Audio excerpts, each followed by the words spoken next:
Welcome to lesson 3.1, solving systems of equations by graphing. We're going to be solving systems of equations 3 different ways: graphing, substitution, and elimination. So today we're just going to focus on the graphing part of it, and the question is, what point on the graph is the solution to a system of equations? So update your table of contents and your title page. All right, the highlighted information you need to copy down.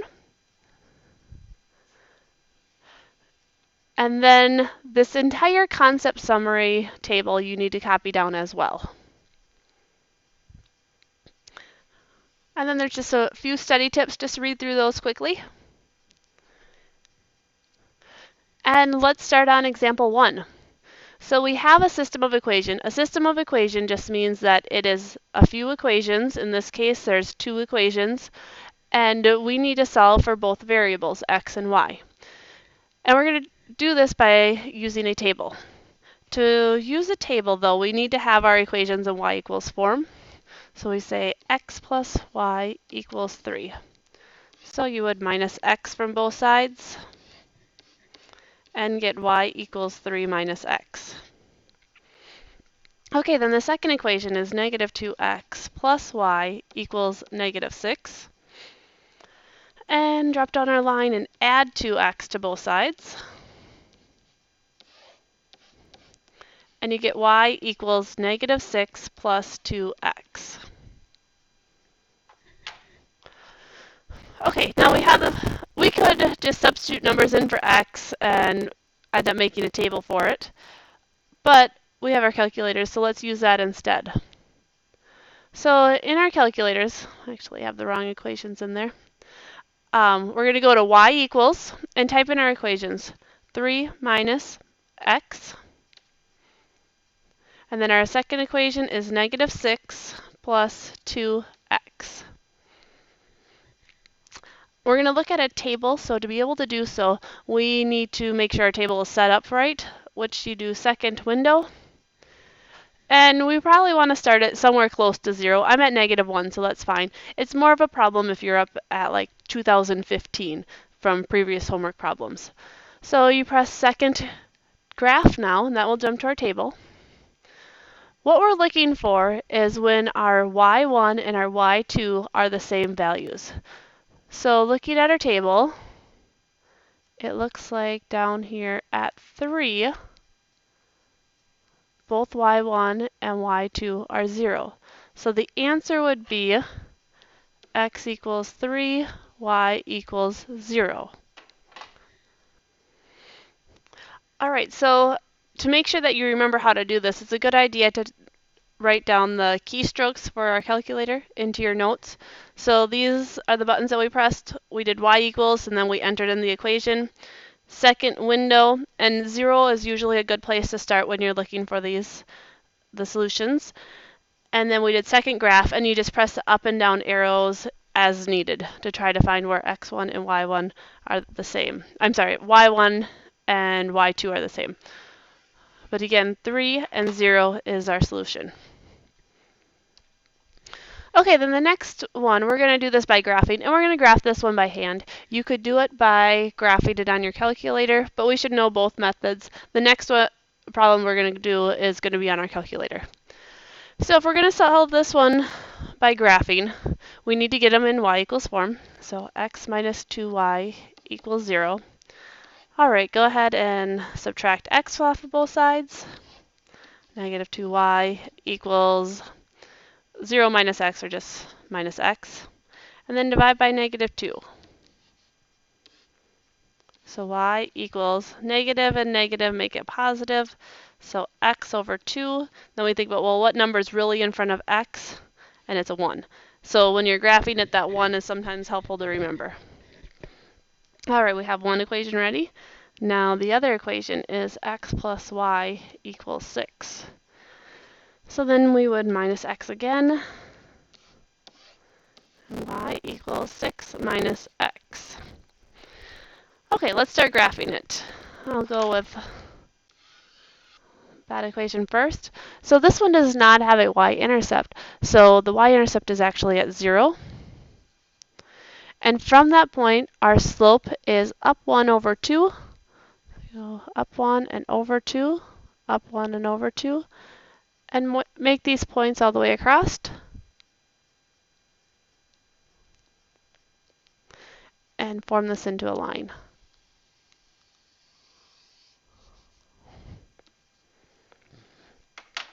Okay, the next equation then, it is 6 minus x. 6 is our starting point, our y-intercept. So we put a dot on our y-axis at 6.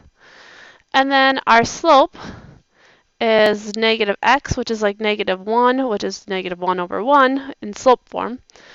So that means we go down and to the right 1. And now our solution is where the graphs cross. So I just found our solution there.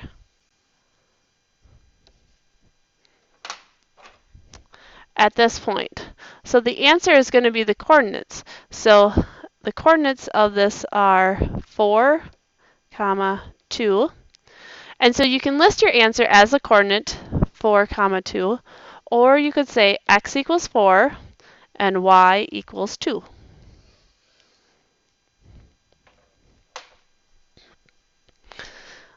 All right, on to example 3.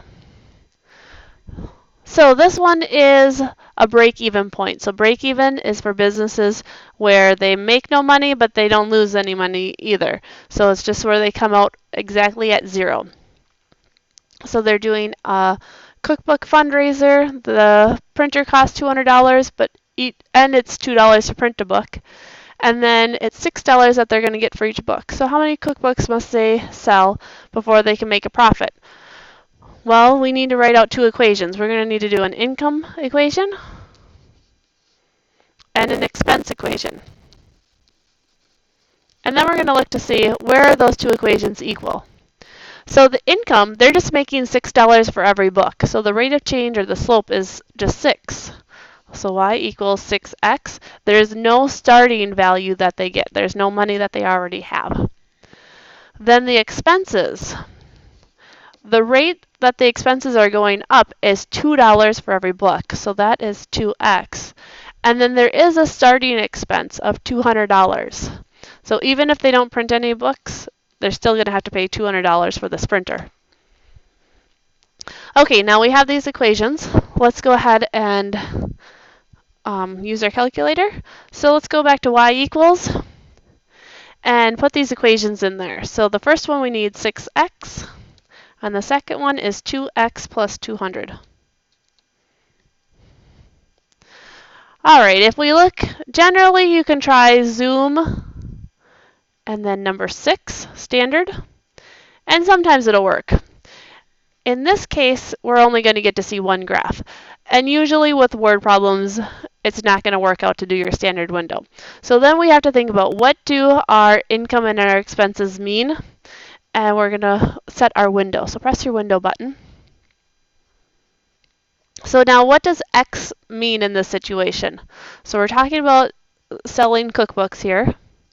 And X stands for the number of cookbooks that you're going to sell. So let's think about, how many cookbooks do we think they might sell? X min. Well, they can't sell negative. So the least number of cookbooks they could sell would be 0. And then let's think about, how many do you think they might sell? No idea. Let's just guess at maybe 100. Kind of seems like a reasonable number, but you could definitely go higher than that or lower than that, and we might need to adjust it here in a little bit. We'll see if this works. So then we have to think about, what does our y stand for? So 6 times the number of cookbooks is our income. So y is standing for some sort of money. So y min, what's the least amount of money that we could spend or make? And that would be 0. And then what would be the most? Well, think about it. If we're selling 100 cookbooks, we said, and they're each going to be $6, that would be 600. So maybe 600 would be a good number to put in there, just to try it out, and we'll see if this works. Now go ahead and hit graph. And that looks like a very nice graph. So the point we're looking for is where they intersect. And our calculator can find that by pressing second trace And then intersection is number 5. First curve, it's going to ask you to select an equation, so you can just press enter. Second curve, it's selecting another equation, you can just press enter. And then you have to take a guess. So if the cursor was not right on where they're crossing right now, right at the intersection point, you would have to move it using the left and right arrows. But you hit enter again, and it tells us that the intersection is at 50 and 300. So they need to sell, or if they sell 50 cookbooks, that means they're not going to make any money and they're not going to lose any money because the break-even point is at 50. So the answer is that they need to sell at least 51 cookbooks to be making a profit. 50 does not make any profit. All right, so let's put down into your notes the keystrokes. What did you do to type in your calculator?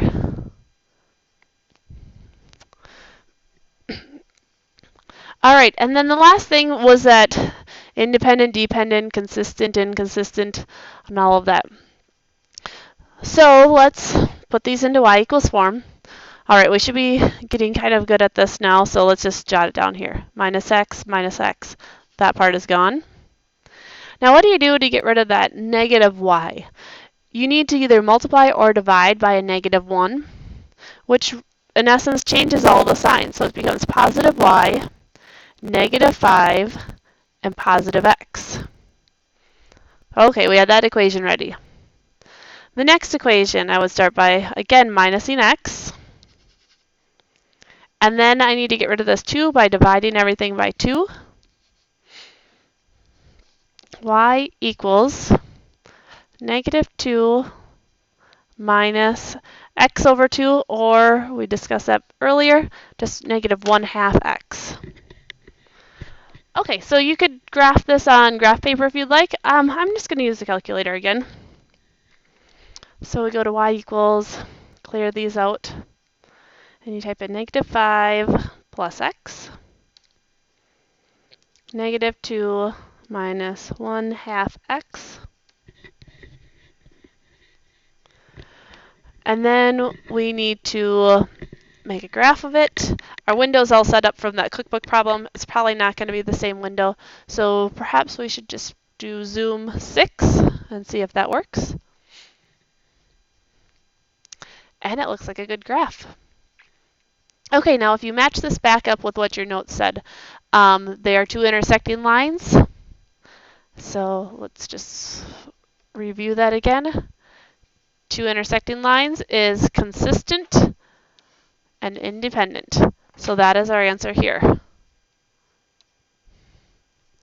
They are consistent and independent.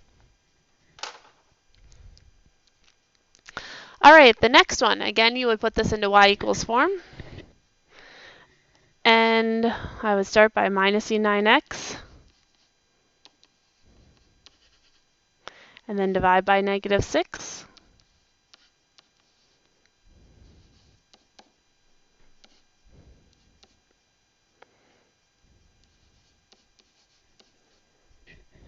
Next equation, minus 6x. And divide by negative 4.